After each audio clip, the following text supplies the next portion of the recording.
মায়ের হেসেলে সবাইকে স্বাগত। আজকে আমরা বানাবো ডিম ও মাইক্রো ওভেন ছাড়া স্পঞ্জি ফ্রুট কেক। প্রথমেই আমরা কেক টিনটাকে তৈরি করে নেব। সামান্য একটু তেল ব্রাশ করে নিচ্ছি ভালো করে, একটা বাটার পেপার দিয়ে দিচ্ছি। বাটার পেপার দিয়েও খুব ভালো করে একটু ব্রাশ করে নিচ্ছি। কেক টিনটা তৈরি করে নিয়ে বড় একটা গামলা নিয়েছি, বেশ কিছুটা পরিমাণে নুন এখানে দিয়ে দিচ্ছি। নুনটাকে ছড়িয়ে দিয়ে একটা স্ট্যান্ড দিচ্ছি, স্ট্যান্ড দিয়ে ঢাকা দিয়ে দিচ্ছি।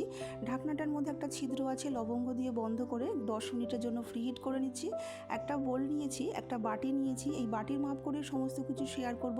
ওই বাটির হাফ বাটি ফ্রেশ টক দই নিয়েছি, 1 বাটি গুঁড়ো চিনি নিয়েছি। চিনিটাকেও আমি দইয়ের সাথে খুব ভালো করে মিশিয়ে নিতে হবে। খুব ভালো করে মিশিয়ে নিয়ে ওই বাটির মাপেই আমি হাফ বাটি রিফাইন অয়েল নিয়েছি। সমস্ত কিছু খুব ভালো করে একটু মিশিয়ে নিতে হবে। আমি এখানে 1.5 বাটি ময়দা ইউজ করব। একটা ছাঁকনির মধ্যে প্রথমে 1 বাটি ময়দা খুব ভালো করে একটু চেলে নিচ্ছি। তারপরে দিয়ে দিচ্ছি হাফ বাটি ময়দা, 1 চামচ বেকিং পাউডার, হাফ চামচ বেকিং সোডা। সমস্ত কিছু খুব ভালো করে চেলে নিয়ে ভ্যানিলা এসেন্স দিয়ে দিচ্ছি ছোটো চামচের 1 চামচ।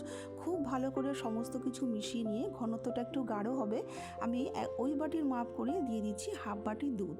অল্প অল্প করে দুধ দিয়ে খুব ভালো করে মিশিয়ে নিয়ে আমি এই ব্যাটারটাকে একটু পাতলা করে নেব। এতটা মোটা রাখবো না, ঘনত্বটা ঠিক এরকম হবে। আমাদের ব্যাটার তৈরি। আমি 2 চামচ নিয়েছি টুটি ফুটি, একটু ময়দা 1 চামচ ময়দা দিয়ে একটু কোটিং করে নিয়ে আমি ব্যাটারের সঙ্গে খুব ভালো করে মিশিয়ে নিচ্ছি।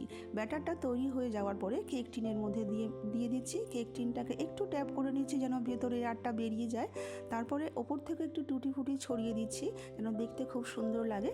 এবার খুব সাবধানে ঢাকনাটাকে খুলে নিয়ে আমি ঢাকনা দিয়ে দিচ্ছি।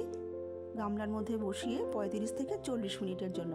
35 থেকে 40 মিনিট বাদ আমি একটু চেক করে নিচ্ছি। দেখুন আমাদের কাঠির গায়ে কিন্তু ব্যাটার লেগে নেই, তার মানে আমাদের কেকটা তৈরি হয়ে গেছে।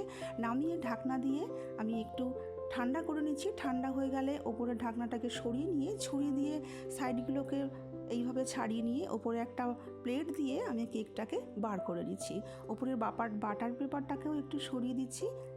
দেখুন উল্টে দিচ্ছি, কত সুন্দর হয়েছে আমাদের কেকটা। দেখুন সাইডগুলোও আমি একটু আপনাদের শেয়ার করছি। ওপর থেকে একটু টুটি ফুটি ছড়িয়ে দিলেই আমাদের স্পঞ্জি ফ্রুট কেক তৈরি।